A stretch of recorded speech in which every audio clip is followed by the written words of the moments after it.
नमस्कार श्रोते हो, रेडिओ जयंतच्या आनंदी कट्ट्यावर मी अनुराधा आपणा सर्वांचं मनपूर्वक स्वागत करते. श्रोते हो, आजच्या आनंदी कट्ट्यावर नामदेव सुखदेव गवळी यांनी शब्दबद्ध केलेला एक अतिशय सुंदर प्रसंग तुमच्याशी सुद्धा शेअर करते. त्या दिवशी अक्षरशः 11:30 होत आले तरी एक एक माणूस येतच होता. कुणाला PM किसानचं खातं काढायचं होतं, तर कुणाला मातृवंदनाचं, कुणाला पोस्टात न येता घरबसल्या ऑनलाईन पैसे भरण्यासाठी IPPBचं खातं काढायचं होतं, तर कुणी पैसे काढण्यासाठी आलं होतं, तर कुणाचं खातं पुन्हा सुरळीत सुरू व्हावं यासाठी कुणी आलं होतं. या कामाची वेळ सकाळी 9 ते 11 असते, पण आमच्या ऑफिसला ना दिवसभर लोक येतच असतात. ज्याला जशी सवड मिळेल तसे ते येतात. एकदा तर मी आणि जमीरभाई अकाउंट ओपनिंग करत बसलो होतो. रात्रीचे 10 वाजले होते. तुम्हाला खरं वाटणार नाही, पण एक व्यक्ती चक्क स्पीड पोस्ट करण्यासाठी एवढ्या रात्री आला होता. आला तर आला आणि म्हणतो कसा, रात्री 10 वाजले तरी पोस्ट ऑफिस उघडं दिसतंय, बरं झालं, चला उद्याचं काम आजच करून टाकू म्हणून आलो बुकिंगसाठी. तर त्या दिवशी माणूसच संपेना. थेंबा थेंबाने तळं साचतं तसं एक एक करून 11-12 लोकांचं काम झालं. हातातलं शेवटचं काम संपवतानाच एक कॉलेजची विद्यार्थिनी ऐन मोक्यावर येऊन उभी राहिली. मला वाटलं आज देव ना आपली परीक्षा बघतोय, म्हणून हातातलं काम आटोपून चटकन तिच्याकडे वळलो आणि म्हणालो, बाळा काय काम आहे तुझं, लवकर सांग, आधीच वेळ संपून तास झालाय. मी काहीसा गडबडीच्या स्वरातच म्हणालो. ती आधीच चिंतातूर वाटत होती. बहुतेक बराच वेळ चालत आल्यानं ती घामेजलेली होती, धापही लागलेली होती. तिची ती अवस्था पाहतच मी नरमलो. सर, आज स्कॉलरशिपसाठी फॉर्म भरण्याचा शेवटचा दिवस आहे. मला 200 रुपये काढायचे आहेत. अकाउंटला आहेत माझ्या. मी बाहेर खूप प्रयत्न केला, पण दुसरीकडून काहीच काम होईना. प्लीज द्या ना काढून. तिचा रडवेला स्वर आणि डोळ्यांच्या काठांवर आलेले थेंब मला स्पष्टपणे जाणवले. अच्छा, तुझा आधार नंबर सांग बघू. मी तिच्याकडून आधार नंबर घेतला आणि तिच्या खात्यावरून पैसे काढायला लागलो. आधार नंबर टाकला, कॅश विड्रॉलसाठी गेलो, OTP सेंड केला, तिच्याकडून घेऊन तो टाकला सुद्धा. आणि पाहतो तर काय, तर तिच्या खात्यात पैसेच नव्हते. मी पुन्हा चेक केलं, परत तेच. त्या मुलीला अत्यंत महत्त्वाच्या अशा शिष्यवृत्तीसाठी फॉर्म भरायचा होता, कारण कॉलेजची फी भरण्या इतपत तिची परिस्थिती भक्कम नव्हती हे दिसत होतं. निदान शिष्यवृत्तीमुळे फी भरण्यासाठी खूप मोठा हातभार लागेल या विचारानं ती वणवण भटकत आशेनं इथपर्यंत आली होती हे कळलं मला.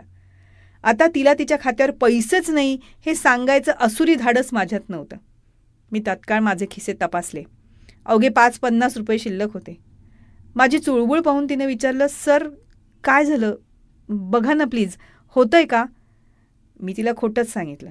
बाळा, सर्व्हर प्रॉब्लेम आहे बहुतेक, आता काही पैसे काढता येणार नाही.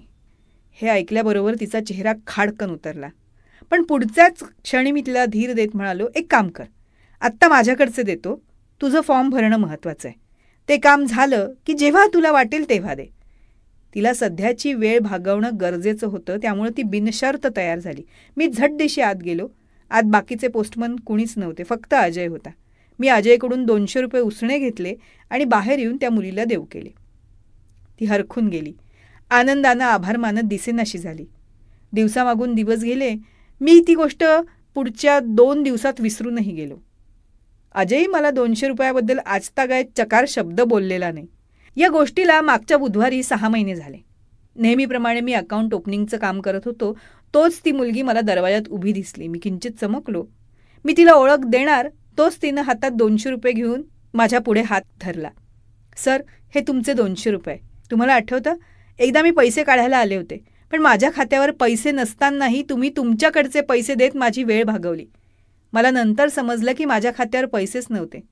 सर, मला तुम्हाला नमस्कार करू द्या, कारण तुमच्या त्या उदारपणामुळे माझ्या खात्यावर 70,625 रुपये शिष्यवृत्ती जमा झाली. तुम्ही माझी खूप खूप मदत केली. असं म्हणत ती मुलगी मला नमस्कार करायला लागली आणि मी मागे झालो. म्हणालो, बाळा, पाया पडायच्याच असतील, नमस्कार करायचाच असेल ना, तर आईवडिलांना कर, ज्ञानदान करणाऱ्या शिक्षकांना कर. मी तुझा भाऊ आहे आणि तुझा भाऊ इतका मोठा नाही की तू त्याच्या पाया पडावंस. खूप मोठी हो, खूप अभ्यास कर. माझ्या शालेय जीवनात मला किती खस्ता खाव्या लागल्या हे मलाच ठाऊक.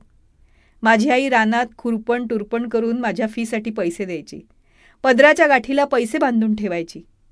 ते दिवस आठवले की ढसाढसा रडू येतं. म्हणून आता वाटतं की प्रसंगी आपण गहाण राहू, पण 100-200 काही हजारांसाठी कुणाचं शिक्षण थांबू द्यायचं नाही.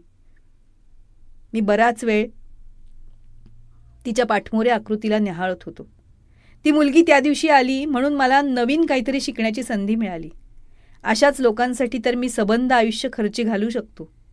मला पैशांच्या लाख अडचणी येतील, पण जेव्हा मला कुणाला मनापासून मदत करायची असेल ना, तेव्हा देव माझा खिसा कधीच रिता ठेवत नाही. बस, जगातल्या सर्व दुःखांचं निराकरण करण्याची कुवत आणि ऐपत देवानं द्यावी, बाकी काही नको. त्या मुलीची 70,625 रुपये शिष्यवृत्ती जमा झाली, पण मला लाख मोलाचं समाधान लाभलं. आणि गोष्ट होती फक्त 200 रुपयांची.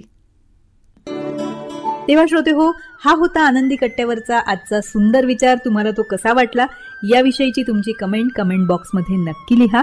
आणि त्याचबरोबर रेडिओ जयंतचे दर्जेदार कार्यक्रम ऐकण्यासाठी रेडिओ जयंत लाईक करा, शेअर करा आणि सबस्क्राईब करा.